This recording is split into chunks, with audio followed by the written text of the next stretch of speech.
ನಾನು 4ನೇ ಕ್ಲಾಸಿಂದ ಯಕ್ಷಗಾನದಲ್ಲಿ ಮಾಡ್ತಾ ಯಕ್ಷಗಾನದಲ್ಲಿ ವೇಷ ನಂದು.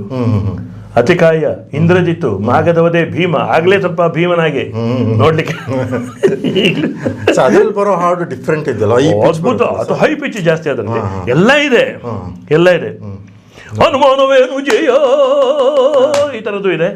ಯಾತಕ್ಕೆ ಮರುಳಾಗೆ ತಾತ.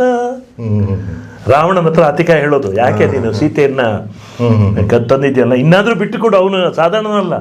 ಸಕಲ ಲೋಕೈಕ ನಾಯಕನು, ಸರ್ವಾತ್ಮಕನು, ಸರ್ವರ ರಕ್ಷಿಸುವ ದೈವನವನು, ಮುಕುತಿದಾಯಕನು, ಶಾಶ್ವತನು, ನಿನ್ನ ಯುಕುತಿ ನಡೆಯದ ದಿವಸ್ತು ರಾಘವನು.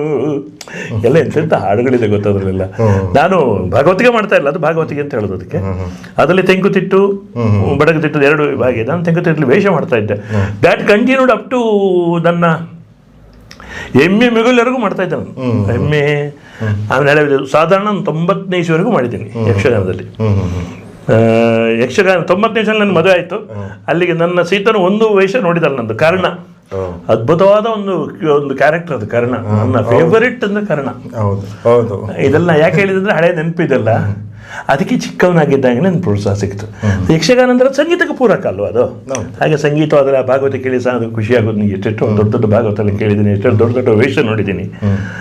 ಆಮೇಲೆ ಸಂಗೀತದಲ್ಲಿ ನನಗೆ ಮೊದಲಿನ ವಿಶೇಷ ಆಸಕ್ತಿ.